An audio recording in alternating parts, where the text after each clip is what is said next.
இந்த வீடியோவில் நம்ம 10th CBSE history first lesson பார்க்க போகிறோம். Rise of nationalism in Europe. அதாவது ஈரோப்பில் இருந்த மக்கள்கிட்ட தேசிய உணர்வு, நேஷ்னலிசம் அப்படின்ற உணர்வு எப்படி ஆரம்பிச்சது, எப்படி வளர்ந்தது அப்படின்றத இந்த வீடியோவில் பார்க்க போகிறோம். Europe.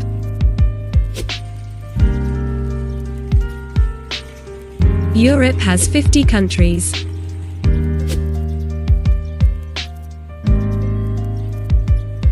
France, United Kingdom, Ireland, Denmark, Germany, Netherlands, Belgium, Italy.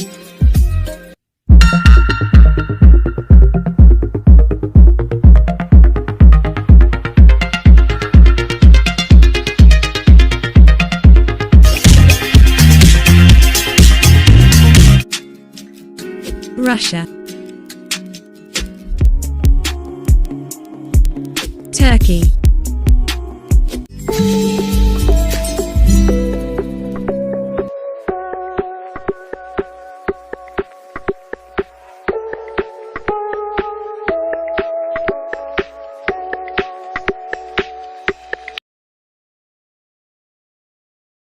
ஆரம்பத்தில் யூரோப்பியன் நேஷன்ஸ் எல்லாமே பேரரசர்கள் கட்டுப்பாட்டில் எம்பையர் ஸ்டேட்ஸ் அப்படின்ற மாதிரி தான் பகுதியாக இருந்தது.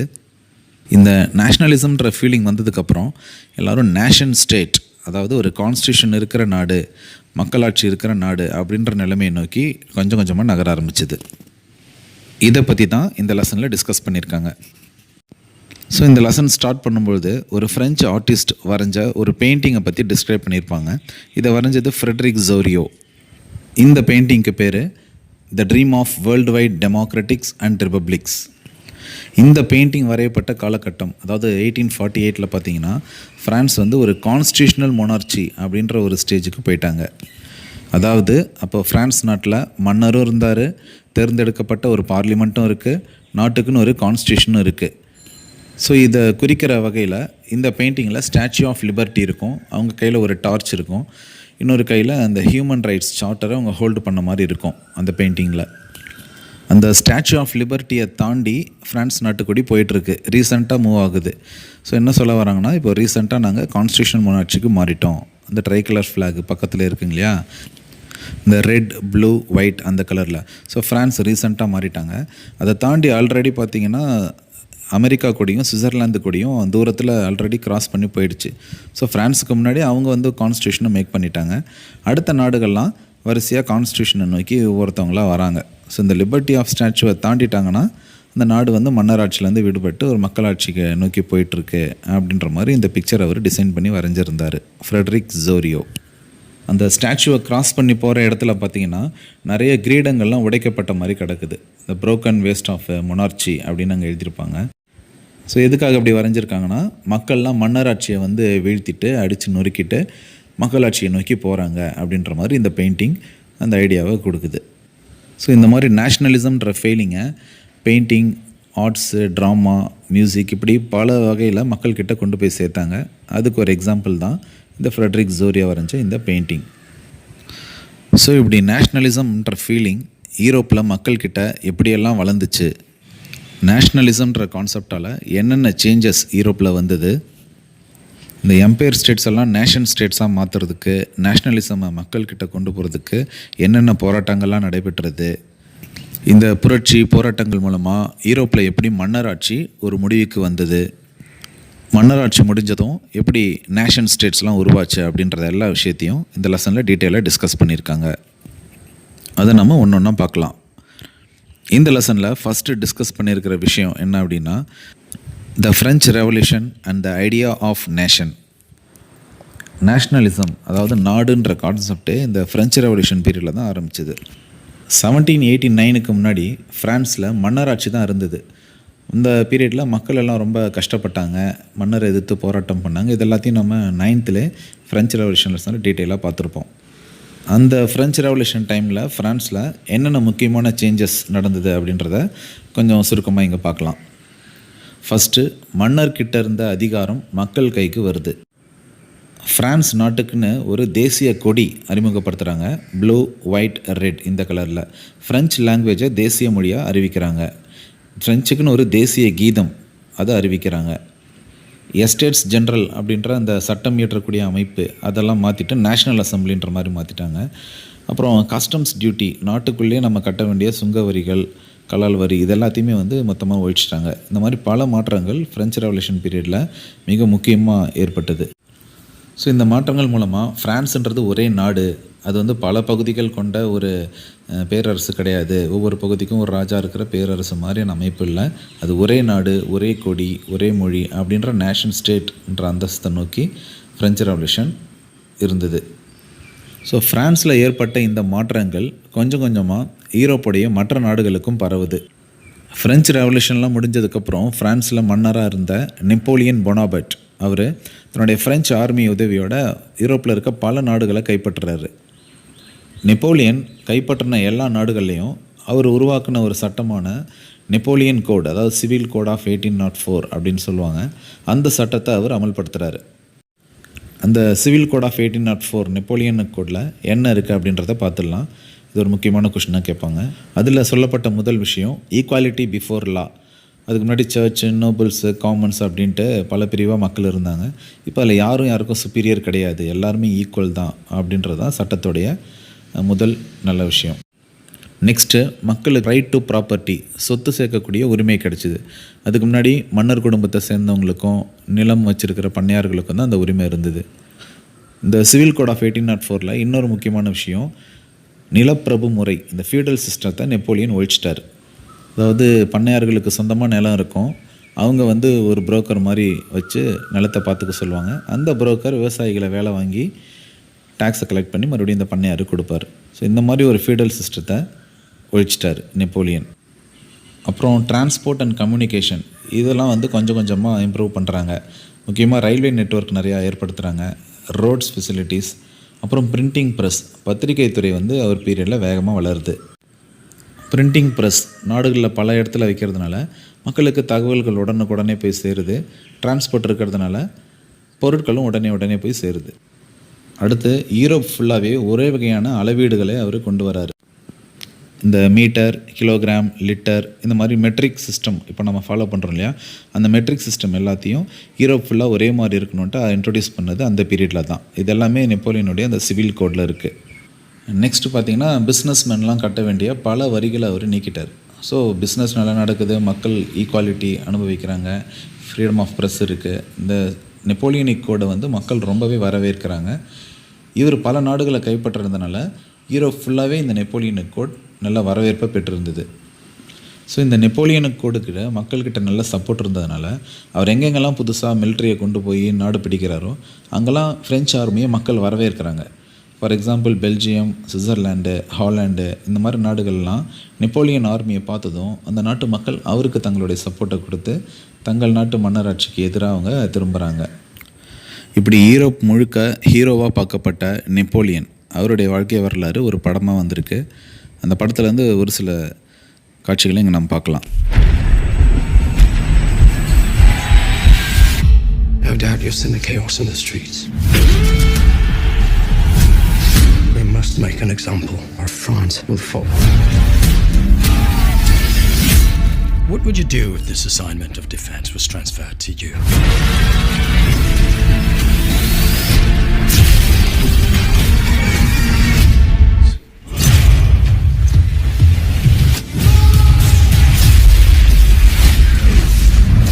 What is your name? Napoleon. Has the course of my life just changed? Napoleon. I'm destined for greatness. But those in power will only see me as a sword. I suggest you take the throne as a king. Shall we vote?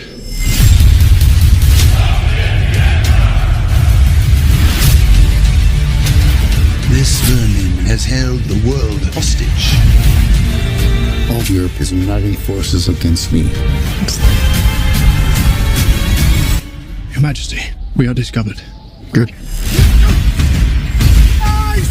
It's a first to admit when I make a mistake.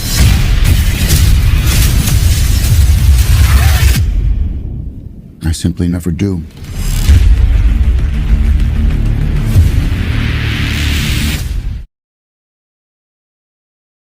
So Napoleon வந்து France நாட்டை சேர்ந்தவராக இருந்தாலும் அவர் மற்ற நாடுகள் ஒன்று ஒன்றா பிடிக்கும்பொழுது அந்த நாட்டு மக்கள்லாம் நெப்போலியனை ஒரு ஹீரோவாக தான் பார்த்தாங்க. அந்தளவுக்கு அவர் கொண்டு வந்த சிவில் கோட் எல்லாருக்கும் பிடிச்சிருந்தது. ஆனால் அந்த சிவில் கோடில் சில ட்ராபேக்ஸும் இருந்துச்சு. என்ன ட்ராபேக் அப்படின்னா, மக்களுக்கு வந்து அவங்கவுங்க நாட்டில் பொலிட்டிக்கல் ஃப்ரீடம் அது கிடைக்கல. நெப்போலியன் கைப்பற்றின எல்லா நாடுகள்லேயும் அவர் தன்னுடைய ரிலேஷன்ஸை ஒவ்வொரு பகுதிக்கும் இன்சார்ஜாக நியமிச்சுட்டு போயிடுறார். ஸோ ஒவ்வொரு நாட்டு மக்களும் தங்கள் நாட்டை சேர்ந்த ஒருத்தர் தான் தங்கள் நாட்டுக்கு தலைவராக இருக்கணும்னு விரும்புவாங்க. நெப்போலியனோட ஆர்மி வலுக்கட்டாயமாக ஒரு நாடுகளை கைப்பற்றி அவரோட ஃப்ரெஞ்சு ரிலேஷன்ஸை தான் அங்கே வந்து நியமிச்சுட்டு போகிறார். ஃப்ரெஞ்சு கோடு மக்களுக்கு பிடிச்சிருந்தாலும், நெப்போலியனோட சட்டம் பிடிச்சிருந்தாலும், அவர் நியமித்த ஆட்களை மக்களுக்கு பிடிக்கல. ஸோ மக்களுக்கு இந்த ஒரு பொலிட்டிக்கல் ஃப்ரீடம் கிடைக்கல. நெக்ஸ்ட்டு டேக்ஸ் வந்து ரொம்ப அதிகமாக நெப்போலியன் விதிச்சிருந்தார் மக்களுக்கு. அடுத்து சென்சார்ஷிப், ப்ரெஸ் நாடு ஃபுல்லாக இருக்குது, ஆனால் அந்த ப்ரெஸ்ஸுக்கு நிறைய கட்டுப்பாடுகள் இருந்தது. அதுக்கப்புறம் கட்டாயமாக வந்து ஆர்மியில் வேலைக்கு எடுத்தாங்க. ஃப்ரெஞ்சு ஆர்மி பல நாடுகளை பிடிக்குதுன்றதுனால கட்டாயப்படுத்தி ஃப்ரெஞ்சு ஆர்மிக்கு ஆள் சேர்ப்பு நடந்தது. ஸோ இந்த விஷயங்கள்லாம் நெப்போலியனிக் கோடில் இருந்து மக்களுக்கு பிடிக்காமல் போன விஷயங்கள். ஸோ ஆரம்ப கட்டத்தில் நெப்போலியனை ரொம்ப பிடிச்சி போயிட்டு அவரை சப்போர்ட் பண்ணி அவரை வரவேற்ற எல்லா நாடுகளும் போக போக நெப்போலியனை வெறுக்க ஆரம்பிக்கிறாங்க. அதாவது யூரோப்புடைய மற்ற நாட்டு மக்களை சொல்கிறோம். இப்போ ஃப்ரெஞ்சுக்கு நெப்போலியன் தான் மன்னர், அங்கே அவருக்கு சப்போர்ட் இருக்குது. அவர் கைப்பற்றின மற்ற பகுதிகளில் மக்கள் வந்து அவருடைய ஆட்சியை வெறுக்கிறாங்க. அதாவது நெப்போலியன் கொண்டு வந்த சீர்திருத்தங்கள்லாம் இருக்கணும், ஆனால் எங்கள் நாட்டை சேர்ந்த ஒருத்தவர் தான் ஆட்சி பண்ணணும் அப்படின்ற மாற்றத்தை தான் மக்கள் விரும்புகிறாங்க. ஸோ மற்ற நாட்டு மக்கள்லாம் நெப்போலியனை வெறுக்கக்கூடிய இந்த மாதிரி ஒரு சுச்சுவேஷனில் நெப்போலியன் வாட்டர்லூ அப்படின்ற இடத்துல நடந்த போரில் தோற்று போயிடுறாரு. நெப்போலியன் ஆட்சி ஒரு முடிவுக்கு வருது. 1815 வியன்னா காங்கிரஸ் அப்படின்ற ஒரு கூட்டம் கூட்டப்பட்டு எல்லா யூரோப்பியன் நேஷன்ஸ்லேயும் மீண்டும் மன்னராட்சியை கொண்டு வராங்க. நெப்போலியன் உருவாக்குன அந்த சிவில் கோட் ஆஃப் 1804 அதை கேன்சல் பண்ணிடுறாங்க. ஸோ ஃப்ரெஞ்சு ரெவல்யூஷனுக்கு அப்புறம் ஏற்பட்ட மொத்த மாற்றங்களும் எல்லா மாற்றங்களும் இந்த வியன்னா காங்கிரஸுக்கு அப்புறம் மொத்தமாக அழிஞ்சு போச்சு. ஸோ மக்கள் இப்போ என்ன விரும்புகிறாங்கன்னா, ஃப்ரெஞ்சு ரெவல்யூஷன் பீரியடில் கொண்டு வந்த சீர்திருத்தங்கள் வேணும், அதே நேரத்தில் நாட்டில் எலெக்ஷன் நடந்து மக்கள் அவங்களுக்கான தலைவரை அவங்களே தேர்ந்தெடுக்கணும். இந்த மாதிரி நேரத்தில் தான் நேஷ்னலிசம் அப்படின்ற ஐடியா மக்கள்கிட்ட வளர ஆரம்பிக்குது. இதுதான் இந்த லெசனுடைய second topic, the making of nationalism in Europe. 18th செஞ்சுரியில், அதாவது 1700 to 1800 இந்த பீரியட் தான். இந்த காலகட்டத்தில் யூரோப்பில் எந்த ஒரு இடமும் நேஷன் ஸ்டேட் அப்படின்ற ஒரு அந்தஸ்தில் இல்லை. நேஷன் ஸ்டேட் அப்படின்னா என்னன்னு பார்த்தீங்கன்னா, ஒரு நாட்டுக்கு காமன் லாங்குவேஜ் இருக்கணும், காமனான ஹிஸ்ட்ரி இருக்கணும், காமனான கல்ச்சர் இருக்கணும். ஃபார் எக்ஸாம்பிள் ஜெர்மனி எடுத்துக்கிட்டிங்கன்னா காமன் லாங்குவேஜ் இருக்குது, காமன் கல்ச்சர் இருக்குது, ஆனால் அந்த நாடை பல பகுதிகளாக பிரித்து பல மன்னர்கள் ஆட்சி பண்ணுறாங்க. அது ஒரு எம்பையர் ஸ்டேட் தான் தவிர அது ஒரு நேஷன் ஸ்டேட் கிடையாது. ஏன்னா ஒவ்வொரு பகுதியை சேர்ந்த ராஜாவும் ஒரு கொடி யூஸ் பண்ணுவாங்க, ஒரு கரன்சி யூஸ் பண்ணுவாங்க. ஸோ ஒட்டுமொத்த நாடு ஜெர்மனி அப்படின்றத சொல்ல முடியாது, ஜெர்மன் பேரரசு அப்படின்னு தான் சொல்லணும். ஸோ இந்த மாதிரி எம்பையர் ஸ்டேட் இதெல்லாம் ஒழிச்சிட்டு நேஷன் ஸ்டேட்டை உருவாக்கணும் அப்படின்றத அந்த ஒவ்வொரு நாட்டு தலைவர்கள், இளைஞர்கள், படித்தவர்கள் எல்லாருமே ஆசைப்படுறாங்க. அதனுடைய விளைவாக தான் யூரோப்பில் நேஷ்னலிசம்ன்ற ஃபீலிங் அதிகமாக வந்தது. ஆனால் இந்த மாதிரி மன்னராட்சியெல்லாம் ஒழிச்சிட்டு ஒரு நேஷன் ஸ்டேட்டை உருவாக்குறதுன்றது ரொம்ப ஈஸியான விஷயம் கிடையாது. இப்போ யூரோப்பில் இருக்க எல்லா நாடுகள்லேயும் பார்த்தீங்கன்னா அரிஸ்டோக்ராட்ஸ் அப்படின்னு ஒரு குரூப் ஆஃப் பீப்புள் இருப்பாங்க, பெசன்ஸ் அப்படின்ட்டு சாதாரண மக்கள் இருப்பாங்க. இந்த அரிஸ்டோக்ராட்ஸ் அவங்களாம் வந்து பணக்கார வர்க்கத்தை சேர்ந்தவங்க, ரொம்ப வசதியானவங்க, சொந்தமாக நிலம், அரண்மனைகள், எஸ்டேட் இதெல்லாம் வச்சுருப்பாங்க. அவங்க பொலிட்டிக்கலி பவர்ஃபுல் பீப்புளாக இருந்தாங்க. ராஜாக்கள் கூட டைரக்ட் லிங்கில் இருந்தாங்க. ஏன்னா திருமண உறவுலாம் வந்து அந்த ஃபேமிலிகளுக்குள்ளே நடக்கும். அவங்க மட்டும் காமனாக ஃப்ரெஞ்சு லாங்குவேஜ் பேசுவாங்க. ஊரில் கிராம பகுதிகளெலாம் அந்தந்த பகுதி மக்கள் அந்தந்த மொழியை பேசுவாங்க. ஸோ இவங்களை ஒருங்கிணைக்கிற ஒரு common way of life style அவங்களுக்குள்ளே இருந்துச்சு. ஸோ இந்த அரிஸ்டோக்ராட்ஸ்லாம், பணக்காரர்கள்லாம் அவங்களுக்குள்ளே ஒரு ஒற்றுமையாக இருந்தாங்க. இந்த பணக்கார அரிஸ்டோக்ராட் குரூப் ஆஃப் பீப்புளெலாம் நேஷன் ஸ்டேட் அப்படின்ற அந்த ஃபீலிங்க்கு, நேஷ்னலிசம்ன்ற கான்செப்டுக்கெலாம் இவங்களுடைய ஆதரவை தரலை. ஏன்னா இவங்களுடைய வசதியெல்லாம் போயிடும் அந்த மாதிரி ஒரு சுச்சுவேஷன் வந்துச்சுன்னா. அப்படியே இதுக்கு ஆப்போசிட்டாக இன்னொரு குரூப் ஆஃப் மக்கள் இருந்தாங்க, பெசன்ஸ் அப்படின்ற கைவினை கலைஞர்கள், விவசாயிகள். இவங்கெல்லாம் பார்த்திங்கன்னா மெஜாரிட்டி பீப்புள் இவங்க தான், நாட்டில் அதிக எண்ணிக்கையில் இருக்கிறது இவங்க தான். ஆனால் அவங்கக்கிட்ட பவர் இல்லை. இவங்க தான் நேஷன் ஸ்டேட்ஸ்லாம் உருவாகணும் அப்படின்னு ரொம்ப ஆசைப்பட்டாங்க. இவங்க ஆசைப்பட்டாலும் இவங்கக்கிட்ட முயற்சி பண்ணுறதுக்கு போதுமான பணம் கிடையாது, நிலம் கிடையாது, ரொம்ப ஏழையாக இருந்ததுனால இவங்களும் நேஷன் ஸ்டேட்ஸ் உருவாக்குறதுக்கு பாடுபட முடியல. அப்போ இந்த நேஷன் ஸ்டேட்ஸை உருவாக்க யார் தான் ஸ்டெப் எடுத்தா அப்படின்னு பார்த்தீங்கன்னா மிடில் கிளாஸ் பீப்புள். இவங்க ரிச்சுன்னு சொல்ல முடியாது, புவர்னு சொல்ல முடியாது, but they were well educated. Businessmen, industrialist, இந்த மாதிரி இருக்கிற இந்த மிடில் கிளாஸ் தான் நேஷ்னலிசம்ன்ற கான்செப்டை யூரோப்பியன் மக்கள் ஃபுல்லாகவே கொண்டு போனாங்க. இந்த மிடில் கிளாஸ் பீப்புள் ஆதரித்த விஷயம் என்னென்னா நேஷ்னல் யுனைட்டி. நமக்கெல்லாம் ஒரே கல்ச்சர் இருக்குது, ஒரே லாங்குவேஜ், ஒரே ட்ரெடிஷன் இருக்குது, நமக்குள்ளே ஒற்றுமை இருக்கணும் அப்படின்னு நினச்சாங்க. அது இல்லாமல் லிபரல் நேஷ்னலிசம் அப்படின்ற அந்த விஷயந்தான் நாட்டுக்காக தேவை அப்படின்னாங்க. அது என்ன லிபரல் நேஷ்னலிசம்? இதை பற்றி ஒரு கொஷின் அடிக்கடி கேட்பாங்க, வாட் இஸ் லிபரல் நேஷ்னலிசம், அந்த ஐடியாவை பற்றி சொல்லுங்கன்னுவாங்க. லிபரல் நேஷ்னலிசமுடைய ஃபஸ்ட்டு கான்செப்ட்டு மன்னராட்சி ஒழியணும். மக்கள் தங்களுடைய தலைவர்களை தேர்ந்தெடுக்கணும், கவர்மெண்ட்டை மக்கள் தான் நடத்தணும், எல்லா மக்களுக்கும் ஃப்ரீடம் கிடைக்கணும், ஈக்குவாலிட்டி பிஃபோர் லா, சலுகைகள் யாருக்குமே சிறப்பு சலுகைகள் வழங்கப்படக்கூடாது, நாட்டுக்குன்னு ஒரு கான்ஸ்டியூஷன் இருக்கணும். இதெல்லாம் சேர்ந்த அந்த ஐடியா தான் லிபரல் நேஷ்னலிசம். இது கிட்டத்தட்ட நெப்போலியனோட சிவில் கோடில் இருந்த விஷயங்கள் தான். இதை தான் மக்கள் எல்லாம் மறுபடியும் எதிர்பார்க்குறாங்க. ஸோ இந்த பீரியட் பார்த்திங்கன்னா ஒரு 1830 இந்த காலகட்டம். ஆனாலும் இவங்களுடைய அந்த லிபரல் நேஷ்னலிசம்ன்ற ஐடியாவில் சில பிரச்சனைகளும் இருந்தது. பெண்களுக்கு ஓட்டுரிமை கொடுக்கறத பற்றி அவங்க பெருசாக கண்டுக்கல. அதே மாதிரி சொத்து வச்சுருக்கவங்க, டேக்ஸ் கட்டுறவங்களுக்கு தான் வாக்களிக்கும் உரிமை இருக்குது அப்படின்ற ஐடியாவும் அவங்க வச்சுருந்தாங்க. ஸோ அடித்தட்டு மக்களுக்கும் பெண்களுக்கும் கவர்மெண்ட்டில் பங்கெடுத்துக்கிற உரிமையை இந்த நேஷ்னலிசம் ஐடியாவில் அவங்க ஆரம்பத்தில் கொடுக்கல. இந்த லிபரல் நேஷ்னலிசம் ஐடியாவுடைய இன்னொரு நல்ல விஷயமா என்ன பார்த்தாங்கன்னா, ஒரு நாடு வந்து பல சின்ன சின்ன பகுதியாக பிரிஞ்சிருக்கும் பொழுது ஒவ்வொரு பகுதியிலையும் நிறைய டேக்ஸ் கட்டணும். ஏன்னா ஒவ்வொரு பகுதிக்கும் ஒரு ஒரு விதமான கரன்சியை யூஸ் பண்ணியிருப்பாங்க, ஒரு ஒரு விதமான அளவு முறைகள் யூஸ் பண்ணுவாங்க. ஃபார் எக்ஸாம்பிள், ஜெர்மன் பேரரசில் நியூரம்பர்க் அப்படின்ற இடத்துலேருந்து ஹாம்பர்க் அப்படின்ற ஒரு இடத்துக்கு போகணுன்னா வழியில் 11 இடத்துல அவங்க டோல் டேக்ஸ் கட்டி ஆகணும்.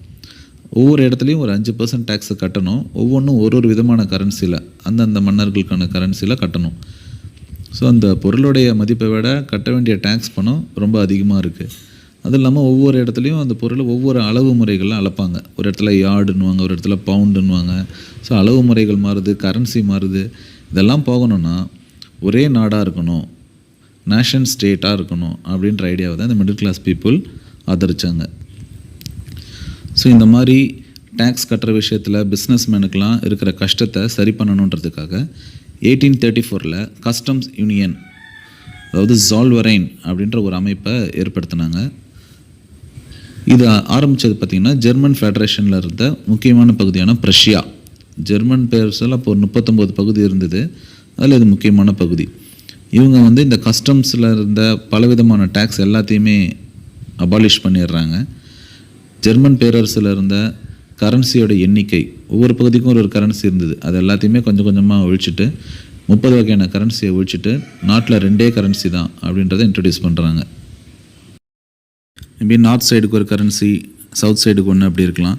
அதே மாதிரி இந்த கஸ்டம்ஸ் யூனியன்ஸ் மூலமாக நிறைய ரயில்வே நெட்வொர்க்லாம் ஏற்படுத்துகிறாங்க. ஸோ டிரான்ஸ்போர்ட்டு, பிஸ்னஸ்மென், கம்யூனிகேஷனுக்கெலாம் இது ரொம்ப யூஸ்ஃபுல்லாக இருக்குது. இந்த ஜால்வரின் அப்படின்ற இந்த கஸ்டம்ஸ் யூனியன் இதை பற்றி அடிக்கடி கொஷின் கேட்பாங்க எக்ஸாமில்.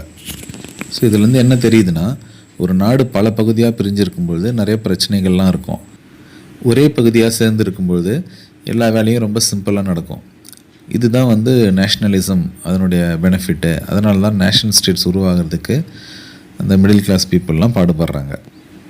இந்த மாதிரி சீர்திருத்தங்களை தான் நெப்போலியன் யூரோப் ஃபுல்லாகவே கொண்டு வந்திருந்தார் 1815 வரைக்கும். ஆனால் 1815க்கு அப்புறம் நெப்போலியன் வாட்டர்லூ போல் தோல்வி அடைகிறாரு. பிரிட்டன், ப்ரஷ்யா, ரஷ்யா, ஆஸ்ட்ரியா இவங்க எல்லாரும் சேர்ந்து நெப்போலியனை தோக்கடிச்சிடுறாங்க. தோக்கடிச்சிட்டு எல்லா நாடுகள்லேயும் மறுபடியும் பழைய ஆட்சி முறையை கொண்டு வராங்க. அதான் கன்சர்வேட்டிவ் மெத்தட் அப்படின்னு சொல்லுவோம். அதை நேஷ்னலிசம்ன்றது புது மாடர்ன் டெக்னிக், கன்சர்வேட்டிசம்ன்றது இதுக்கு முன்னாடி இருந்த மன்னராட்சி காலத்தில் இருந்த நடைமுறைகள். அதையே மறுபடியும் கொண்டு வராங்க நெப்போலியனுக்கு அப்புறம். கன்சர்வேட்டிசம் அப்படின்னா பழமைவாதம், மறுபடியும் மன்னராட்சி இருக்கணும், சர்ச்சுக்கு அதிகாரம் இருக்கணும், நாட்டில் பெரும் பணக்காரர்கள் இவங்களாம் இருக்கணும், பத்திரிகைகள்லாம் சுதந்திரம் கொடுக்கக்கூடாது. இந்த மாதிரி பழமையான முறையை மறுபடியும் கொண்டு வராங்க 1815. ட்ரீட்டி ஆஃப் வியன்னாவில் நடந்த இந்த மாதிரி முடிவுகளுக்கெல்லாம் எடுக்க முக்கிய காரணமாக இருந்தவர் அப்போதைய ஆஸ்ட்ரியா கிங்காக இருந்த டியூக் மெட்டர்னிச். இவர் யூரோப்பியன் நேஷன்ஸ் எல்லாத்தையுமே மறுபடியும் பின்னோக்கி கொண்டு போகிறாரு. ட்ரீட்டி ஆஃப் வியன்னா அப்படின்ற அந்த உடன்படிக்கையில் நெப்போலியன்கிட்ட இருந்து நாடுகளை பறிகொடுத்த எல்லா தலைவர்களும் வந்து கலந்துக்கிறாங்க. யார் யாருக்கு எந்தெந்த பகுதியை கொடுக்கறது, எந்தெந்த நாடு எவ்வளோ பகுதியை வச்சுக்கணும், அந்தந்த நாட்டுக்கு யாரை மன்னராக நியமிக்கலாம், இந்த மாதிரி எல்லா முக்கியமான விஷயமும் அந்த 1815 நடந்த ட்ரீட்டி ஆஃப் வியன்னா, அதாவது வியன்னா காங்கிரஸ் அப்படின்னு சொல்லுவாங்க, அந்த மீட்டிங்கில் முடிவு பண்ணுறாங்க. ஸோ இந்த மீட்டிங்கில் ஒரு முக்கியமான ஆளாக இந்த மெட்டர்னிச் இருந்தார். அந்த டைமில் யூரோப் மொத்தமும் அவர் கண்ட்ரோலில் தான் இருந்துச்சு. ஒரு கிங் மேக்கர் மாதிரி இருந்ததுனால அந்த டைமில் வந்து அவரை போலீஸ்மேன் ஆஃப் யூரோப் அப்படின்னு ஒரு சிறப்பு பேர் சொல்லி மக்கள்லாம் கூப்பிட்டாங்க. இந்த வியன்னா காங்கிரஸ் இந்த டாபிக் பற்றியும் அடிக்கடி கொஷின் கேட்பாங்க. இந்த மீட்டிங்கில் என்னென்ன முக்கிய முடிவு எடுத்தாங்க அப்படின்னா, லூயிஸ் 16 ஃப்ரெஞ்சு ரெவல்யூஷன் அப்போ இறந்தார் இல்லையா, அவர் குடும்பத்தை சேர்ந்த ஒருத்தர் லூயிஸ் 16 பிரதர், அவரை பிரான்ஸ் நாட்டு மன்னராக அறிவிக்கிறாங்க. பிரான்ஸ் மறுபடியும் மற்ற நாடுகளை பிடிக்காத அளவுக்கு பிரான்ஸை சுற்றி சின்ன சின்ன டம்மி ஸ்டேட்ஸ்லாம் செட் பண்ணுறாங்க. பிரஷ்யா, ஜெர்மனியோடைய முக்கியமான பகுதியான பிரஷ்யாவுக்கு நிறைய டெரிட்டரிஸ் கொடுக்குறாங்க. போலாண்டு அந்த நாட்டுடைய பகுதிகளெல்லாம் ரஷ்யா வந்து கண்ட்ரோல் எடுத்துக்கிச்சு.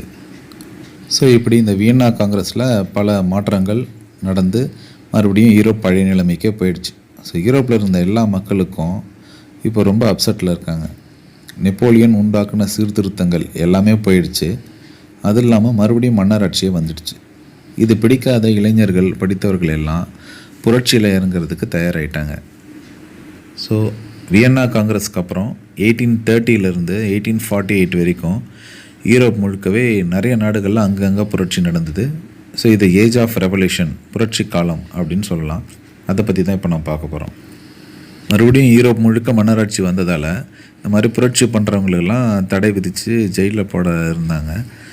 ஸோ சீக்ரெட்டாக அண்டர் கிரவுண்டு வேலை பார்த்துட்டு இருந்தாங்க. இந்த மாதிரி சீக்ரெட் சொசைட்டிஸ் மறுபடியும் நெப்போலியன் உருவாக்குன மாதிரி அந்த சீர்திருத்தங்கள் வரணும், மன்னராட்சி ஒழியணும், கான்ஸ்டியூஷன் வரணும், எலெக்ஷன் நடக்கணும் அப்படின்றதெல்லாம் வலியுறுத்தி ஒவ்வொரு நாட்டிலையும் பல தலைவர்கள், இளைஞர்கள் மக்கள்கிட்ட தங்கள் கருத்தை பரப்பிட்டு வந்தாங்க.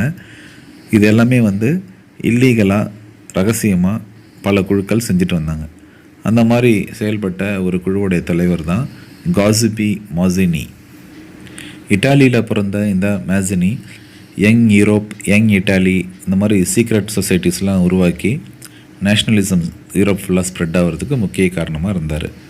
அதுலேயும் முக்கியமாக பல பகுதிகளாக பிரிஞ்சிருக்கிற இட்டாலியை ஒரே நாடாக, ஒரே நேஷன் ஸ்டேட்டாக மாற்றணுன்றது தான் இந்த மாசினியுடைய ஒரு லட்சியமாக இருந்தது. ஸோ இந்த காலகட்டத்தில் யூரோப்பில் அங்கங்கே நடந்த சில முக்கியமான ரெவல்யூஷன்ஸ் அதை பார்க்கலாம். ஃபஸ்ட்டு ஃப்ரான்ஸில் நடைபெற்ற ஜூலை ரெவல்யூஷன். 1815 நெப்போலியன் இறந்ததுக்கப்புறம் ஒரு 15 வருஷம் மறுபடியும் ஃப்ரான்ஸில் மன்னராட்சி நடக்குது. அப்போது லூயிஸ் 16 அவரோட பிரதர் கொஞ்சம் தாக்கு பிடிச்சி 15 வருஷம் நடத்திட்டார். அந்த டைமில் புரட்சி நாட்டில் பயங்கரமாக வெடித்ததுனால வேறு வழி இல்லாமல் கான்ஸ்டியூஷனல் மொனார்ச்சி அந்த சிஸ்டத்தை கொண்டு வராங்க. அதாவது நாட்டில் மன்னரும் இருப்பார், தேர்ந்தெடுக்கப்பட்ட மக்கள் சபை இருக்கும், கான்ஸ்டியூஷனும் இருக்கும். அந்த டைமில் லூயிஸ் பிலிப் அப்படின்றவர் ஃப்ரான்ஸோடைய மன்னராக புதுசாக பதவி ஏற்றுக்கிறார். இன்னொரு பக்கம் பெல்ஜியம் பார்த்திங்கன்னா ஒரு யுனைடெட் கிங்டமாக இருந்தது. நெதர்லாண்ட், பெல்ஜியம் ரெண்டும் சேர்ந்து ஒரே பேரரசாக இருந்தது.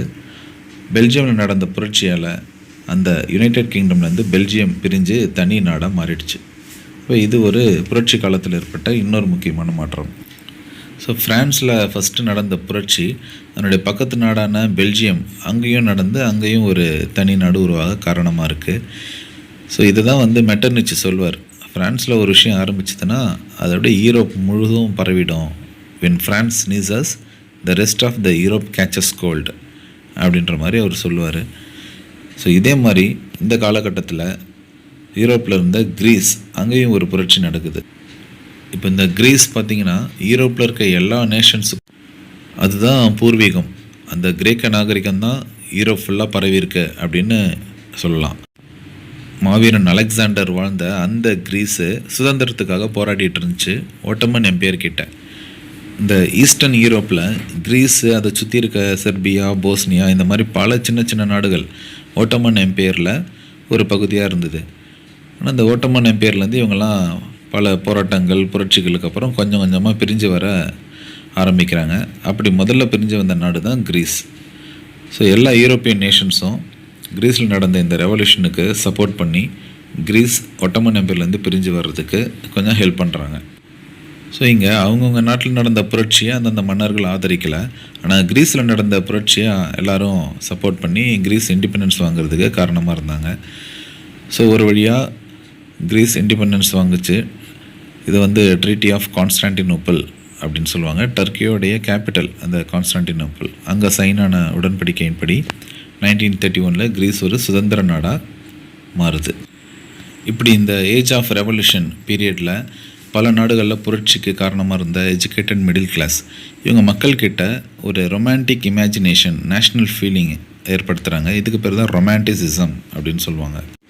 அதாவது நமக்குன்னு ஒரு மொழி இருக்கணும், நமக்குன்னு ஒரு கல்ச்சர் இருக்கணும், நமக்குன்னு ஒரு அடையாளம் இருக்கணுன்றத கவிதைகள், பாடல்கள், ட்ராமா இது மூலமாக மக்கள்கிட்ட இவங்க ஏற்படுத்துகிறாங்க. அதாவது தங்கள் நாட்டு அடையாளத்தை ஒரு பெருமையான விஷயமா எல்லா மக்களும் வந்து ஒரு போற்றக்கூடிய விஷயமா ஒரு ஃபீலை ஏற்படுத்துகிறாங்க. ஃபார் எக்ஸாம்பிள் பார்த்திங்கன்னா, போலாண்டுன்ற நாட்டை ரஷ்யா கைப்பற்றிட்டு அங்கே ரஷ்யன் லாங்குவேஜை தான் வலியுறுத்தி படிக்க வைக்கிறாங்க, ஸ்கூல் முதற்கொண்டு எல்லா இடத்துலையும். இப்படி கட்டாயப்படுத்தி ரஷ்ய மொழியை திணிக்கும் பொழுது போலாண்டை சேர்ந்த பல தலைவர்கள் வந்து நிறைய போராட்டம்லாம் பண்ணாங்க. அந்த போராட்டக்காரர்கள்லாம் ஜெயிலில் அனுப்புறது, சைபீரியாவுக்கு நாடு கடத்துறது, இந்த மாதிரி வேலைகள்லாம் ரஷ்யா பண்ணாலும் தங்களுடைய மொழிக்காக அவங்க தொடர்ந்து போராடினாங்க. போலாண்டு மக்கள் போலிஷ் மொழி தான் நாங்கள் பேசுவோம், போலாண்டுன்னு ஒரு நாடு இல்லைனாலும் அதுதான் எங்களுடைய அடையாளம் அப்படின்ற மாதிரி அந்த ஃபீல் அவங்களுக்கு இருந்தது. இந்த மாதிரி ஃபீலை தான் வந்து ரொமான்டிசிசம் அப்படின்னு சொன்னோம். ஸோ இந்த மாதிரி ஆர்டிஸ்ட்டு, பொயட்ஸு இவங்கெல்லாம் வந்து அவங்களுடைய பங்களிப்பாக ரொமான்டிசிசம் அப்படின்றத வந்து நேஷன் ஸ்டேட் உருவாக்குறதுக்கு அவங்க தங்களுடைய பங்களிப்பாக கொடுத்தாங்க. இப்போ இந்தியாவில் பார்த்திங்கன்னா மகாகவி பாரதியாருடைய பாடல்கள் மூலமாக நாட்டுப்பற்று வளர்ந்தது இல்லையா, அந்த மாதிரி இதை எடுத்துக்கலாம். ஒரு பக்கம் புரட்சியாளர்கள் நேஷன் ஸ்டேட்டுக்காக பாடுபடுறாங்க, இன்னொரு பக்கம் இந்த மாதிரி கலைஞர்கள் அவங்களும் வந்து பாடுபடுறாங்க. இந்த ஏஜ் ஆஃப் ரெவல்யூஷன் இந்த டைமில் மக்கள் ரொம்ப குதிச்சு போகிறதுக்கு இன்னும் சில காரணங்கள்லாம் இருந்தது. பசி, வேலையில்லா திண்டாட்டம், இந்த மாதிரி நிறைய பிரச்சனைகள்லாம் இருந்தது. ஒரு பக்கம் யூரோப்பியன் நாடுகளில் பாப்புலேஷன் இன்க்ரீஸ் ஆகிட்டே போகுது, இன்னொரு பக்கம் அவ்வளோ பேருக்கு வேலை கிடைக்கல. மக்கள் கிராமங்களை விட்டு சிட்டிஸுக்கு நிறைய பேர் வர ஆரம்பிச்சிட்டாங்க. ஏன்னா சிட்டிஸில் தான் இண்டஸ்ட்ரீஸ்லாம் நிறையா உருவாகி இருந்தது. ஸோ இப்படி வரும்போது அவங்களுக்கு போதுமான வீடுகள் இல்லை, ஸ்லம் ஏரியா அதிகமாகுது. அதுவும் இல்லாமல் இங்கிலாந்து வந்து பொருட்கள்லாம் ரொம்ப சீப்பாக இண்டஸ்ட்ரீஸ் மூலமாக விற்கிறதுனால சின்ன சின்ன கைவினை கலைஞர்கள்லாம் அவங்களுடைய வேலைவாய்ப்பை எடுக்கிறாங்க. ஸோ இந்த மாதிரி மக்கள் தொகை அதிகமானதால் பொருட்களுடைய விலைவாசி ஏறுது, வேலை இல்லை, இந்த மாதிரி பல பிரச்சனை ஃப்ரான்ஸு சுற்றி இருக்க நாடுகள்லாம் நடக்கும்போது ஃப்ரான்ஸோடைய கேபிட்டல் பாரிஸ் இந்த இடத்துல ஒரு பெரிய புரட்சி வருது 1848. இந்த மக்கள் புரட்சியை சமாளிக்க முடியாமல் அப்போ மன்னராக இருந்த லூயிஸ் பிலிப் நாட்டை விட்டே ஓடி போயிடுறார். ஸோ மக்கள் அரசாங்கத்தை தங்கள் கை கொண்டு வந்து நேஷ்னல் அசம்பிளின்றதை மறுபடியும் கொண்டு வராங்க. ஃப்ரான்ஸ் வந்து ஒரு குடியரசு நாடாக அறிவிக்கிறாங்க 1848. இந்த 1848 ஃப்ரான்ஸ் ஒரு ரிப்பப்ளிக் கண்ட்ரியாக மாறினதை ஒரு செலிப்ரேட் பண்ணுற வகையில் வரையப்பட்ட ஓவியம் தான் இந்த லெசன் ஸ்டார்டிங்கில் ஃப்ரெட்ரிக் ஜோரியோ வரைஞ்ச ஒரு பெயிண்டிங் பார்த்தோம் இல்லையா, அந்த ஓவியம். ஸோ இந்த ஏஜ் ஆஃப் ரெவல்யூஷன் அப்படின்ற அந்த காலகட்டத்தில் யூரோப்பில் நடந்த ஒரு முக்கியமான ஈவெண்ட்டாக இந்த ஃப்ரெஞ்சு ரெவல்யூஷனை சொல்லலாம். இது வந்து 1848 நடந்த ஃப்ரெஞ்சு ரெவல்யூஷன். ஸோ புதுசாக ஃபார்ம் ஆன கவர்மெண்ட்டு நிறைய சேஞ்சஸ்லாம் பண்ணுறாங்க. நாட்டில் இருக்க எல்லா ஆண்களுக்கும் ஓட்டுரிமை கொடுக்குறாங்க, அப்பவும் பெண்களுக்கெல்லாம் கொடுக்கல. வேலையில்லா திண்டாட்டத்தை ஒழிக்கிறதுக்கு நாட்டில் அங்கங்கே ஒர்க் ஷாப்ஸ்லாம் ஏற்படுத்தி நிறைய வேலைகள் உருவாக்கி கொடுக்குறாங்க. ஸோ இது ஒரு முக்கியமான ஈவெண்ட்டு. இன்னொரு முக்கியமான ஈவெண்ட் பார்த்திங்கன்னா சிலேஷியா. யூரோப்பில் இருந்த அந்த சிலேஷியான்ற நாட்டில் நெசவு தொழிலாளர்கள்லாம் போதிய வருமானம் எங்களுக்கு கிடைக்கலன்ட்டு அவங்களுடைய கான்ட்ராக்டரை போய் பார்க்குறாங்க. கான்ட்ராக்டரு மிலிட்ரியுடைய சப்போர்ட்டால் அங்கே ஒரு துப்பாக்கி சூடு சம்பவத்தை நடத்தி அதில் ஒரு 11 பேர்கிட்ட இறந்து போயிடுறாங்க. இது யூரோப்பில் நடந்த ஒரு இன்னொரு முக்கியமான ஒரு புரட்சி. ஸோ இந்த ஏஜ் ஆஃப் ரெவல்யூஷன் அப்படின்ற இந்த பீரியடில் 1830 நடந்த ஃப்ரெஞ்சு ரெவல்யூஷன், அதுக்கப்புறம் கிரீஸில் நடந்த ஒரு ரெவல்யூஷன், மறுபடியும் ஃப்ரெஞ்சில் நடந்தது, சிலேஷியாவில் நடந்தது, இதெல்லாம் நம்ம இப்போ பார்த்தோம். ஸோ இதெல்லாமே நேஷன் ஸ்டேட் அப்படின்னு ஒன்று உருவாகணும், நேஷ்னலிசம் ஃபீலிங் மக்கள்கிட்ட வந்துடுச்சு, இதுக்கு மேலேயும் மன்னராட்சி தொடரக்கூடாது அப்படின்றத கான்செப்டை நோக்கி தான் போகுது. இந்த ஏஜ் ஆஃப் ரெவல்யூஷன் டைமில் ஜெர்மனிலையும் ஒரு முக்கியமான ஈவெண்ட் நடக்குது. அங்கே இருக்க மிடில் கிளாஸ் பீப்புள், எஜுகேட்டட் பீப்புளெலாம் போயிட்டு ஆல் ஜெர்மன் நேஷ்னல் அசம்பிளி அப்படின்னு ஒரு அமைப்பை ஏற்படுத்துகிறாங்க. அதில் ஒரு 831 மெம்பர் இவங்கெல்லாம் சேர்ந்து ஜெர்மனி அப்படியே ப்ரஷ்யா, அந்த ப்ரஷியன் கிங்கு அவர் பக்கத்தில் ஒரு பார்லிமெண்ட் வச்சுருக்கார், ஃப்ராங்க்ஃபர்ட் பார்லிமெண்ட் அப்படின்னு சொல்லுவாங்க. அங்கே இந்த தலைவர்கள் எல்லாரும் போய் ஜெர்மனியில் சிதறி கிடக்கிற 39 நாடுகளையும் ஒன்றா சேர்த்துடலாம், ஒன்றா சேர்த்து அந்த நாட்டுக்கு ஒரு கான்ஸ்டியூஷனை ஏற்படுத்தலாம் அப்படின்னு சொல்கிறாங்க. அப்போ கூட அந்த நாட்டு பெண்களுக்கெல்லாம் அந்த ஃப்ராங்க்ஃபர்ட் பார்லிமெண்ட்டில் கலந்துக்கிற உரிமை கிடைக்கல. அவங்க ஜஸ்ட் ஒரு ஆடியன்ஸ் மாதிரி தான் இருந்தாங்க. ஸோ என்ன தான் புரட்சியில் மக்கள் ஈடுபட்டாலும் பெண்களுக்கான உரிமை அந்த டைமில் கிடைக்கல அப்படின்றத சொல்கிறாங்க. ஸோ அப்போது ஜெர்மனியுடைய மன்னராக இருந்த ஃப்ரெட்ரிக் வில்லியம் IV இந்த மிடில் கிளாஸ் லீடர்ஸ் எல்லாருமே விரட்டி அடிச்சிட்டார். அதெல்லாம் கிடையாது, கான்ஸ்டியூஷன்லாம் ஏற்படுத்த முடியாது, மன்னராட்சி தான் நடந்துகிட்ருக்கு, கிளம்புங்க அப்படின்னு சொல்லி விரட்டி அடிச்சிட்டார். மிலிட்ரியோடைய உதவியால் அந்த டிமாண்ட்ஸ் எல்லாத்தையும் மறுத்து அவங்க எல்லாரையும் விரட்டி அனுப்பிச்சிடுறாரு. ஸோ இப்படி யூரோப்பில் இந்த ஏஜ் ஆஃப் ரெவல்யூஷன் பீரியடில் பல போராட்டங்கள், புரட்சிகள் எல்லாமே நடக்குது. எல்லாமே தோல்வியில் தான் முடியுது. இருந்தாலும் மன்னர்கள் ரியலைஸ் பண்ணுறாங்க, இவங்க கேட்டுக்கிட்டே தான் இருப்பாங்க, நேஷன் ஸ்டேட், நேஷ்னலிசம், கான்ஸ்டியூஷன் இதெல்லாம் தொடர்ந்து கேட்டுக்கிட்டே இருக்காங்க, நம்மளால் ஒரு அளவுக்கு மேலே மறுக்க முடியாது, இல்லைனா புரட்சி பெரிய அளவில் நடக்கும் அப்படின்றத கொஞ்சம் கொஞ்சமாக புரிஞ்சுக்கிறாங்க. ஸோ மன்னர்கள் ஓரளவுக்கு இறங்கி வந்து நாட்டில் இதுக்கப்புறம் நிலப்பிரபு முறை அதெல்லாம் இருக்காது, பண்ணை அடிமை முறையெல்லாம் இருக்காது அப்படின்ற மாதிரி சின்ன சின்ன சேஞ்சஸை கொண்டு வராங்க. இருந்தாலும் educated people nationalism, nation state இதை நாங்கள் அடைஞ்சே தீருவோம் அப்படின்றத ஒத்த காலில் இருந்தாங்க. இதன் விளைவாக 2 பெரிய நாடு ஒரு யூனிஃபைடு கண்ட்ரியாக மாறிச்சு, ஜெர்மனி அண்ட் இட்டாலி. அதில் first one unification of Germany, அதை தான் இப்போ நம்ம பார்க்க போகிறோம். இந்த ஜெர்மன் பேரரசோட முக்கிய பகுதியான ப்ரஷியன் கிங் அவர் ஏற்கனவே நோ சொல்லியிருந்தார், கான்ஸ்டியூஷன்லாம் கிடையாது அப்படின்ட்டு. இருந்தாலும் அவர் என்ன நினைக்கிறாருன்னா, அந்த 39 பகுதியையும் நம்ம தலைமையில் ஒரு பெரிய போரோ ஏதோ நடத்தி கொஞ்சம் கொஞ்சமாக ஒன்று சேர்த்துடலாம், நமக்கு லேண்ட்லார்ட்ஸோடைய சப்போர்ட்லாம் இருக்குது. அதுவும் இல்லாமல் அந்த டைமில் ப்ரஷ்யாவுடைய பிரைம் மினிஸ்டர் இருந்தவர் ஓட்டோ வான் பீஸ்மார்க். அவர் ஒரு மிக அற்புதமான ஒரு டிப்ளமட், அரசியல் ராஜதந்திரி. ஸோ மிலிட்ரி யூஸ்ஃபுல்லாக இருக்கும், லேண்ட்லார்ட்ஸோடைய சப்போர்ட் இருக்கும், அதுவும் இல்லாமல் பீஸ்மார்க்குடைய அந்த டேலண்ட் இதெல்லாம் வச்சு நம்ம ஜெர்மனியை யூனிஃபை பண்ணிடலாம் அப்படின்ட்டு ஒரு முடிவுக்கு வந்து இந்த யூனிஃபிகேஷன் ஆஃப் ஜெர்மனி இந்த ப்ராசஸை ஸ்டார்ட் பண்ணுறாங்க. ஒரு 7 வருஷமாக நடந்த ஃபைட்டில் டென்மார்க் ஆர்மி, ஆஸ்ட்ரியா, ஃப்ரெஞ்சு இந்த எல்லா ஆர்மியும் வெற்றிகரமாக தோக்கடிச்சு ஒரு யூனிஃபைடு ஜெர்மனியை 1871 உருவாக்குறாரு ஓட்டோ வான் பீஸ்மார்க். அந்த யூனிஃபைடு ஜெர்மனிக்கு பேரரசராக கைசர் வில்லியம் I அவரை அறிவிச்சுக்கிறாங்க. ஸோ இது வரைக்கும் நேஷன் ஸ்டேட் அப்படின்றது ஒரு கனவாக இருந்தது. பல புரட்சிகளோட விளைவாகவும் போர் விளைவாகவும் யூரோப்பில் ஃபஸ்ட்டு நேஷன் ஸ்டேட்டாக ஜெர்மனி உருவாச்சு. நேஷன் ஸ்டேட்டாக உருவானதுக்கப்புறம் அவங்க நாடு வேக வேகமாக முன்னேறிச்சு. அந்த நாடே ஒரு மாடர்னைஸ்டு நாடாக மாறிச்சு வேக வேகமாக. ஜெர்மனி கூடவே யூனிஃபிகேஷன் ப்ராசஸை ஸ்டார்ட் பண்ணவங்க தான் இட்டாலி.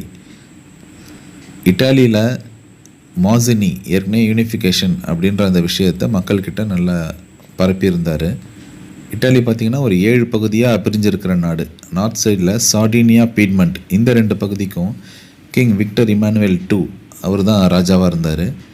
அவருடைய அந்த பகுதிக்கு பக்கத்தில் ஆஸ்ட்ரியா கைப்பற்றிய பகுதி இருக்குது. சென்ட்ரலில் போப் ஆண்டவர்கள், பேப்பல் ஸ்டேட்ஸ் அவங்க கண்ட்ரோலில் இருக்குது. கீழே சவுத் சைடில் பார்த்திங்கன்னா ஸ்பெயின் கண்ட்ரோலில் 2 பகுதி, கிங்டம் ஆஃப் சிசிலிஸ் அப்படின்னு சொல்லுவாங்க. இப்படி ஒரு 7 பகுதியாக பிரிஞ்சிருந்த இட்டாலியை ஒன்றா சேர்க்கணும் அப்படின்ற அந்த பொறுப்பை கிங் விக்டர் இமானுவேல் II அவர் எடுத்துக்கிட்டார். இந்த கிங்கோடைய பிரைம் மினிஸ்டராக இருந்தவர் தான் கேவர். இந்த கேவர் 1848 இட்டாலி யூனிஃபிகேஷன் ப்ராசஸை ஸ்டார்ட் பண்ணுறாங்க. இட்டாலியுடைய சார்டினியா, பீட்மண்ட் இந்த பகுதியை சேர்ந்த இந்த 2 பேரும் பக்கத்தில் இருக்கிற ஆஸ்ட்ரியா கைப்பற்றின பகுதியை ஃப்ரெஞ்சு உதவியோடு கைப்பற்றுறாங்க 1859. அடுத்தது சென்ட்ரலில் இருக்கிறது பேப்பல் ஸ்டேட்ஸ். அதை கைப்பற்றுறது கொஞ்சம் கஷ்டம். ஏன்னா அங்கே ஃப்ரெஞ்சோடைய டைரக்ட் கண்ட்ரோலில் மிலிட்ரிலாம் இருக்குது.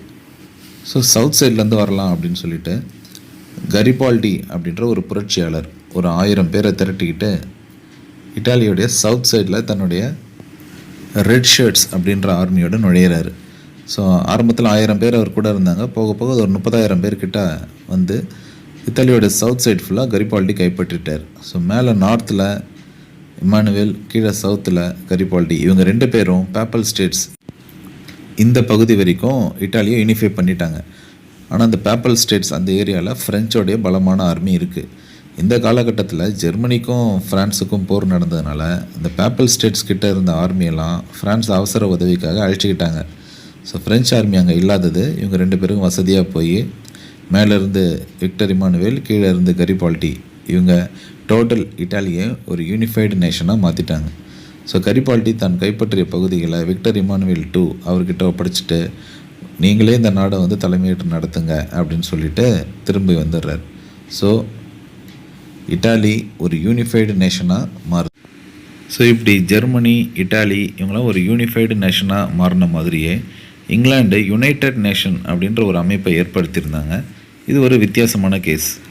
இப்போ ஜெர்மனிலையும் இட்டாலியிலையும் பார்த்திங்கன்னா ஒரே மொழி பேசக்கூடிய மக்களை அவங்க ஆதரவோடு இணைச்சி ஒரே நாடாக மாற்றினாங்க. ஆனால் இங்கிலாந்தில் காமன் ஐடென்டிட்டி இல்லாத ஒரு 4 பகுதியை கட்டாயப்படுத்தி வலுக்கட்டாயமாக இங்கிலாண்டை இணைச்சிக்கிச்சு. இந்த ப்ராசஸ் தான் யுனைடெட் கிங்டம் யூனிஃபிகேஷன். இங்கிலாந்தில் இங்கிலீஷ் மொழி பேசுவாங்க, ஸ்காட்லாந்தில் ஸ்காட்டிஷ், அயர்லாந்தில் ஐரிஷ், இப்படி தனித்தனி மொழி தனித்தனி கலாச்சாரம் இருக்க பகுதியை இங்கிலாந்து வந்து தன்னுடைய பலத்தை இன்க்ரீஸ் பண்ணுறதுக்காக மிரட்டி இணைச்சிக்கிட்டாங்க. ஸோ பலமான நாடான இங்கிலாந்து தன் பக்கத்து நாடான ஸ்காட்லாந்து, வேல்ஸ் இதெல்லாத்தையும் இணைச்சிக்கிட்டு United Kingdom of Great Britain அப்படின்ற ஒரு கூட்டமைப்பை ஏற்படுத்தினாங்க 1707. அடுத்து பக்கத்தில் இருந்த ஐலாண்டான அயர்லாண்டு, இங்கே கேத்தலிக்ஸ், ப்ரொட்டஸ்டன்ட்ஸ் 2 பேரும் அதிகம். கேத்தலிக்ஸ் தான் வந்து மெஜாரிட்டி. ப்ரொட்டஸ்டன்ட்ஸ்லாம் நம்ம இங்கிலாந்து கூட இணைஞ்சிடலாம் அப்படின்னு சொல்கிறாங்க. ஆனால் சவுத் சைடில் இந்த கேத்தலிக்ஸ் அதெல்லாம் வேணாம், நம்ம தனி நாடாகவே இருக்கலாம் அப்படின்னு சொல்கிறாங்க. அயர்லாண்டு வந்து இங்கிலாந்து கூட இணையக்கூடாது அப்படின்னு நிறைய போராட்டம்லாம் நடந்தது. உல்ஃப்டோன் அப்படின்ற ஒரு தலைமையில் நடந்த அந்த போராட்டத்தை இங்கிலாந்து ஓரளவு கட்டுப்படுத்தி அவரை அரெஸ்ட் பண்ணிட்டாங்க. ஸோ இதுக்கப்புறம் அயர்லாண்டையும் தன்னோட இணைச்சிக்கிட்டு United Kingdom of Great Britain and Ireland அப்படின்ற ஒரு அமைப்பாக இங்கிலாந்து மாறிடுச்சு. ஆனால் இந்த அயர்லாண்டு இப்போது ரீசெண்டாக northern Ireland, republic of Ireland அப்படின்னு ஒரு 2 நாடாக மாறிடுச்சு. இந்த யுனைடெட் நேஷன்ஸ் அப்படின்ற இந்த அமைப்புக்கு ஒரே ஃப்ளாகு, ஒரே national anthem, common language English தான் அப்படின்ற இந்த காமன் ஐடென்டிட்டியை இவங்க வலுக்கட்டாயமாக திணிச்சு ஒரு கூட்டமைப்பை ஏற்படுத்திடுறாங்க. இங்கிலாந்து ஏன் இப்படி ஒரு கூட்டமைப்பை ஏற்படுத்தினாங்க அப்படின்னா, ஒரு பக்கம் ஜெர்மனி ஒரு ஸ்ட்ராங்கான ஃபெடரேஷனாக இருந்து இப்போ ஒரு தனி நாடாக மாறிடுச்சு. இட்டாலி அதே மாதிரி யூனிஃபிகேஷன் முடிச்சிட்டாங்க. பக்கத்துலேயே ஃப்ரான்ஸு, அது ஒரு மிகப்பெரிய பகுதியாக இருக்குது. அதே மாதிரி நாமளும் ஒரு மிகப்பெரிய பகுதியாக இருக்கணும்னா பக்கத்து நாடுகள்லாம் இணைச்சி ஒரு அமைப்பை ஏற்படுத்தணும் அப்படின்ட்டு இந்த யுனைடெட் கிங்டம் அப்படின்ற அமைப்பை ஏற்படுத்திட்டாங்க. ஸோ ஃப்ரெஞ்சு ரெவல்யூஷனுக்கு அப்புறம் பல நாடுகளில் பல புரட்சியாளர்களுடைய கனவாக இருந்த நேஷன் ஸ்டேட், நேஷ்னலிசம் இதெல்லாம் ஏஜ் ஆஃப் ரெவல்யூஷனுக்கு அப்புறம் நிறைவேற ஆரம்பிச்சுது. இந்த மாதிரி புதுசாக நேஷன் ஸ்டேட்டாக உருவான நாடுகள் எல்லாம் தங்கள் நாட்டோடைய அடையாளத்துக்காக ஒரு இமேஜினரி விஷுவலைஸ்டு சிம்பிள் அதை உருவாக்குனாங்க. அதை தான் வந்து அல்லேகிரி அப்படின்னு சொல்லுவோம். ஃபார் எக்ஸாம்பிள் இந்தியாவுக்கு பாரத மாதா இருக்கிற மாதிரி ஒவ்வொரு யூரோப்பியன் நேஷனும் ஒரு ஃபீமேல் ஃபிகரை விஷுவலைஸ் பண்ணி இமேஜினரியாக தங்கள் நாட்டு சிம்பிளாக அவங்க க்ரியேட் பண்ணாங்க. இதை தான் வந்து அல்லேகிரிஸ் அப்படின்னு சொல்லுவோம். ஃபார் எக்ஸாம்பிள் ஃப்ரான்ஸோடைய சிம்பிளாக மரியானா, ஜெர்மனியோடைய சிம்பிளாக ஜெர்மானியா இவங்களாக இருந்தாங்க. இந்த ஜெர்மானியாவை பற்றி ஒரு பிக்சர் பேஸ்டு கொஷின் வரும். இந்த ஜெர்மேனியா இவங்களுடைய ட்ரெஸ்ஸில் இருக்கிற பொருட்கள் எல்லாம் எதை குறிக்குது அப்படின்ற மாதிரி ஒரு கொஷின் ஒன்று வரும். ஃபார் எக்ஸாம்பிள் புரோக்கன் செயின்ஸ் பார்த்திங்கன்னா ஒரு சுதந்திரமான ஜெர்மனி உருவாயிடுச்சு அப்படின்றத குறிக்குது. ஸ்வாடு கையில் வச்சுருக்காங்க, போருக்கு நாங்கள் எப்பவும் தயார் அப்படின்ற விஷயத்த குறிக்குது. உங்கள் பேக்ரவுண்டில் the race of rising sun இருக்குது. ஜெர்மனி புதுசாக உதயமான ஒரு நாடு அப்படின்றத குறிக்குது. இந்த மாதிரி அல்லிகிரி அதை விஷுவலைஸ் பண்ணும்பொழுது ஒவ்வொரு நாடுக்கும் ஒரு தனி ஐடென்டிட்டி கிடைக்குது. இது என்னுடைய நாடு, இதுதான் என் நாட்டுடைய சின்னம் அப்படின்ற அந்த பேட்ரியாட்டிக் ஃபீலிங் அவங்களுக்கு வரும். ஸோ ஒரு வழியாக நேஷன் ஸ்டேட்ஸ்லாம் ஃபார்ம் ஆகி முடித்ததும் இந்த ஜெர்மனி, இட்டாலி, ஃப்ரான்ஸ் இந்த நாடுகள் எல்லாத்துக்குமே தான் யூரோப்பில் ஒரு மிகப்பெரிய சக்தியாக வளர்ந்துட்டோம் அப்படின்ற ஒரு தைரியம் வந்துடுது. இந்த ஏகாதிபத்திய எண்ணம் தான் இம்பீரியாலிசம் அப்படின்னு சொல்லுவோம். இந்த எண்ணத்தால் பக்கத்தில் இருக்க சின்ன நாடுகளை நம்ம கைப்பற்றலாம், நம்ம நாட்டு பகுதியை ஒருங்கிணைக்கிற சக்தி நமக்கு இருக்குன்னா பக்கத்தில் இருக்க சின்ன நாடுகளை கைப்பற்ற சக்தி நமக்கு இருக்கும் அப்படின்ற அந்த எண்ணம் அவங்களுக்கு வந்துடுது. ஸோ நேஷ்னலிசம் அப்படின்ற அந்த ஸ்டேஜ் அட்டன் பண்ணதும் அடுத்து இம்பீரியலிசம் அப்படின்ற அந்த ஏகாதிபத்த சக்தியாக இந்த நாடுகள்லாம் மாறுறாங்க. ஸோ இப்படி புதுசாக உருவான இந்த சூப்பர் பவர்ஸ் இவங்கக்கிட்டலாம் மாட்டிக்கிட்டு அவஸ்தைப்பட்ட அந்த சின்ன நாடுகள் இருந்த இடம் தான் பால்கன் ரீஜியன். இந்த பால்கன் ரீஜன் பார்த்திங்கன்னா ஒட்டமான் எம்பையருடைய கண்ட்ரோலில் ரொம்ப வருஷமாக இருந்தது. பல நூற்றாண்டுகளாக ஒரு 400 வருஷத்துக்கு மேலே அவங்க கண்ட்ரோலில் இருந்த நாடுகள் ஒட்டமான் எம்பையர் வீக் ஆனதும் ஒன்றா அந்த எம்பையர்லேருந்து பிரிஞ்சு வர ஆரம்பித்தாங்க. ஒவ்வொன்றும் தனித்தனி சுதந்திர நாடுகளாக மாறினாங்க. இதுக்காக நடந்த போரை தான் பால்கன் வார் அப்படின்னு சொல்லுவோம். இந்த பால்கன் வார் முடிஞ்சதும் இந்த சின்ன நாடுகள் தங்களுக்குள்ளே சண்டை போட ஆரம்பித்தாங்க. நாம் இந்த நாடை பிடிச்சிடலாம், நாம் அவங்கள பிடிச்சிடலாம் அப்படின்ட்டு கிரீஸு, பல்கேரியா, செர்பியா, போஸ்னியா இந்த சின்ன சின்ன நாடுகள் அவங்களுக்குள்ளே அடிச்சுக்கிட்டு இருந்தாங்க. இந்த பால்கன் ஏரியாவில் இருக்க சின்ன நாடுகளை பார்க்கும்பொழுது புதுசாக உருவான இந்த super powers Germany, Russia, Austria இந்த நாடுகளுக்கெல்லாம் ரொம்ப ஆசை வருது. இந்த சின்ன நாடுகளை கைப்பற்றிட்டா நம்மளுடைய எல்லைகள் விரிவாகும், அங்கே இருக்க நமக்கு தேவையான ரிசோர்ஸஸ்லாம் எடுத்துக்கலாம் அப்படின்ற எண்ணத்தில் ஆளாளுக்கு ஒரு நாடை கைப்பற்ற எண்ணத்தோடு இருக்காங்க. ஸோ பால்கன் நாடுகளும் தங்களுக்குள்ளே சண்டை போட்டுக்கிறாங்க. இந்த பால்கன் ஏரியாவில் இருக்க சின்ன நாடுகளுக்கு நான் சப்போர்ட் பண்ணுறேன்ட்டு வந்த பெரிய நாடுகளும் தங்களுக்குள்ளே சண்டை போட்டுக்கிட்டு ஒரு பெரிய சிக்கலை, ஒரு பதட்டமான சூழ்நிலையை யூரோப் ஃபுல்லாக ஏற்படுத்திட்டாங்க. இந்த சிக்கலால் ஃபர்ஸ்ட் வேர்ல்டு வார் ஸ்டார்ட் ஆகிடுச்சு. ஸோ இப்படி நேஷன் ஸ்டேட்ஸாக தனி நாடாக மாறின யூரோப்பியன் நாடுகள் எல்லாம் தங்களுக்குள்ளே அடிச்சுக்கிட்டு நீ பெரியவனா நான் பெரியவனான்னு பார்த்து வேர்ல்டு வார் உண்டாகிறதுக்கு காரணமாக இருந்தாங்க. ஒரு வழியாக இந்த வேர்ல்டு வார்லாம் முடிஞ்சதும் இந்த நாடுகள்கிட்ட அடிமைகளாக இருந்த மற்ற colonies India, south Africa, Canada இந்த நாடுகள்லாம் யூரோப்பியன் சூப்பர் பவர்ஸ் கிட்டேருந்து இண்டிபெண்டன்ஸ் வேணும்னு கேட்டு பல சுதந்திர போராட்டங்களை நடத்தினாங்க. இதை தான் ஆன்டி இம்பீரியல் மூமெண்ட் அப்படின்னு சொல்லுவாங்க. So first world war, second world war இதெல்லாம் முடிஞ்சதும் ஐநா சபையோட நிர்பந்தத்தால் இன்றைக்கி பல நாடுகள் சுதந்திரம் அடைஞ்சு தனித்தனி நேஷன் ஸ்டேட்ஸாக இருக்குது. ஸோ இந்த லெசனில் யூரோப்பில் எப்படி நேஷ்னலிசம்ன்ற ஃபீலிங் உருவாச்சு, அந்த ஃபீலிங்கால் எப்படி நேஷன் ஸ்டேட்ஸ் யூரோப்பில் உருவாச்சு, யூரோப்பில் உருவான நேஷன் ஸ்டேட்ஸ் உலகம் முழுக்க இன்னும் பல நேஷன் ஸ்டேட்ஸ் உருவாக காரணமாக இருந்தது அப்படின்றது எல்லாத்தையுமே இந்த வீடியோவில் டீட்டெயிலாக பார்த்துருக்கோம். தேங்க்ஸ் ஃபார் வாட்சிங் திஸ் வீடியோ.